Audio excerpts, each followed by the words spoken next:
किसान भाइयों नमस्कार। आप सभी का स्वागत है हमारे चैनल में। इस वीडियो में हम बात करेंगे मटर की अगेती खेती कैसे करें। जैसा कि दोस्तों मटर की खेती नाम मात्र के समय में पककर तैयार होने वाली फसल है, यानी कि मटर की फसल 60 से 75 दिन में पककर तैयार हो जाती हैं। इसके बाद मटर की सफल उन्नत खेती के बारे में इस वीडियो में बात करने वाले हैं। अगर मटर की उन्नत व वैज्ञानिक तरीके से खेती के बारे में बात करें तो इसके ऊपर हम कुछ मुख्य बिंदु के ऊपर बात करने वाले हैं। तो उन मुख्य बिंदुओं की पहले बात करें तो उसमें हमारा पहला बिंदु आता है मटर की बुआई का सही समय, मटर में खेत की तैयारी, मटर में उपयुक्त मिट्टी, मटर की उन्नत किस्में, मटर की बीज दर, मटर में सिंचाई प्रबंधन, मटर में खाद का शेड्यूल और मटर में कीट व फंगस का नियंत्रण कैसे करें। इन सभी टॉपिक के ऊपर हम इस वीडियो में बारीक बारीक से बात करेंगे।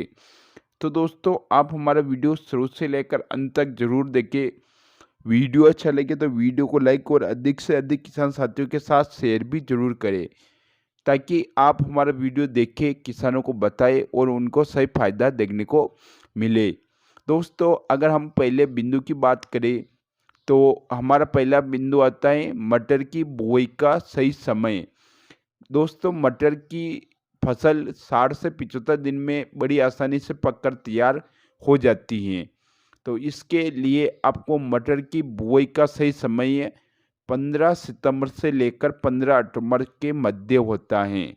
अगर आप मटर की पछेती खेती कर रही हैं तो इसकी बुआई आप अक्टूबर माह में और नवंबर माह के मध्य इसकी बुआई कर सकते हैं। जब भी आप मटर की बुआई कर रही हैं उस समय आपके आसपास का तापमान 14 डिग्री सेल्सियस से 28 डिग्री सेल्सियस तापमान होना चाहिए। उसके बाद ही आप मटर की खेती कर सकते हैं। मटर की शुरुआती तौर पर पौधे की ग्रोथ बहुत ही कम होती है, इसके लिए आपको समय समय पर इसकी देखरेख करना बेहद ज़रूरी होता है। अब हम बात करते हैं दूसरे टॉपिक, खेत की तैयारी। दोस्तों मटर में खेत की तैयारी आपको अच्छी तरीके से करना चाहिए, तभी जाकर आप अच्छी पैदावार ले सकते हैं। खेत की तैयारी के लिए आपको मिट्टी में 2 से 3 बार अच्छी तरह से मिट्टी की गहरी जुताई करना चाहिए। गहरी जुताई होने के बाद में उसके ऊपर आपको रोटावेटर चलाना चाहिए। रोटावेटर चलाने के पहले आपको अपने खेत में गोबर की सड़ी हुई 2 से 3 ट्रॉली खाद 1 एकड़ में प्रयोग करना चाहिए।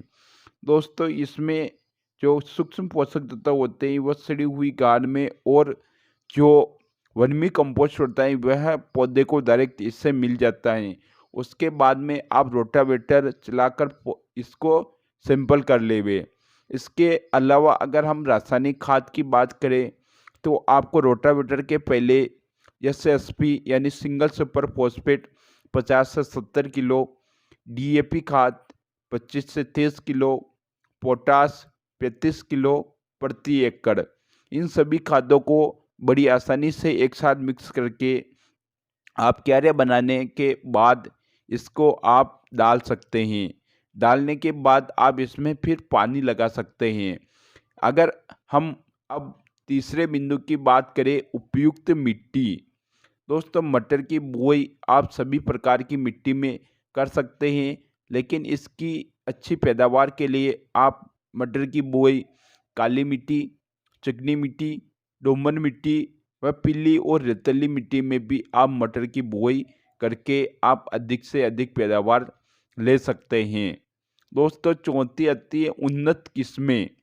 दोस्तों मटर की मार्केट में अनेक प्रकार की उन्नत किस्में उपलब्ध हैं, लेकिन जो मटर की उन्नत किस्में अधिक से अधिक पैदावार देती हैं उन्हीं मटर की किस्मों की बुआई आपको करना चाहिए। अगर मटर की बुआई की बात करें तो AP3 मटर, अंकुर सीड्स यानी AS10 मटर, UPL गोल्डन सीड GS10 मटर, अखिल, आज़ाद आदि इन प्रकार की मटर की वैरायटियों की बुआई आप कर सकते हैं। दोस्तों हमारा अगला बिंदु आता है मटर की बीज दर। दोस्तों मटर की बीज दर आपको 1 एकड़ में 40 से 45 किलो रखना चाहिए और आपको मटर को बीजोपचार करना चाहिए। बीजोपचार के लिए आप एक फंगिसाइड और एक कीटनाशक का प्रयोग कर सकते हैं। तो आपको अच्छी तरह से बीज को बीजोपचार करने के बाद में सूखा देना है। उसके बाद में आपको इसको बुआई करना है। बुआई करने की भी एक ही विधि होती है, वह होती है सीड ड्रिल। सीड ड्रिल से आप मटर की बुआई कर सकते हैं। इसको हाथों से भी चुपाई करके भी आप इसकी बुआई कर सकते हैं और सीड ड्रिल से भी कर सकते हैं। तो दोनों में से जो आपको तरीका अच्छा लगता है उस तरीके से आप मटर की बुआई कर सकते हैं। दोस्तों इसके बाद हमारा अगला बिंदु आता है मटर की सिंचाई। दोस्तों मटर की सिंचाई, मटर में 3 से 4 प्रकार से पानी की आवश्यकता होती है। पहला पानी जब आप मटर लगाते हैं उस समय पर, दूसरा पानी फूल आते समय, तीसरा पानी मटर बनते समय। इसके अलावा भी अगर आपके खेत की मिट्टी के अनुसार जब भी मटर की फसल को पानी की आवश्यकता होती है उस समय पर आप मटर की सिंचाई करें और समय समय पर इसको पानी देते रहिए। हमारा अगला बिंदु आता है मटर में खाद का शेड्यूल। दोस्तों मटर में अगर आपने शुरुआती तौर पर खेत की तैयारी के समय अगर आपने खाद डाल दी है तो उसके बाद मटर को ज़्यादा खाद की आवश्यकता नहीं होती है। लेकिन अगर आपने मटर की अगेती बुआई कर रखी है तो उसमें आपको खाद डालना बहुत अनिवार्य होता है, तब जाके पौधे की ग्रोथ अच्छी होती है। तो आप जब इसकी सेकंड पिलाई करते हैं तो उस समय पर आपको इसमें यूरिया खाद का प्रयोग करना चाहिए।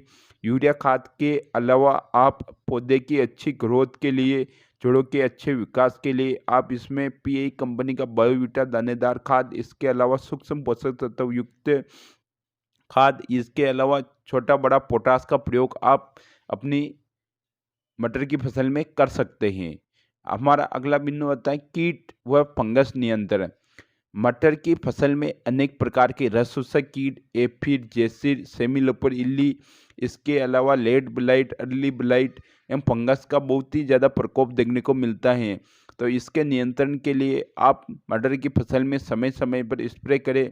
स्प्रे के रूप में आप सबसे बढ़िया एक कीटनाशक और सबसे बढ़िया एक फंगिसाइड का प्रयोग कर सकते हैं। और उस स्प्रे के समय आपके फसल कमज़ोर दिखाई दे रही है तो उसमें आप पीआई कंपनी का बायोवीटा या सिजेंटा कंपनी के इसाबियोन का प्रयोग कर सकते हैं। तो आप समय समय पर मटर की देखरेख करते रहिए, समय समय पर सिंचाई और इसकी करते रहिए। आप अगर इसकी सही समय पर खेती करते हैं तो आप अगर मार्केट भाव की बात करें तो मार्केट भाव मटर का अगेती खेती करने वाले किसानों को बहुत ही ज़्यादा देखने को मिलता है। यानी कि 100 रुपये किलो के लगभग मटर मार्केट में अगेती फसल की बुआई करते समय बिकती हैं। तो आप भी मटर से अधिक पैसे कमा सकते हैं। तो दोस्तों आज के वीडियो में इतना ही। धन्यवाद। जय जवान जय किसान।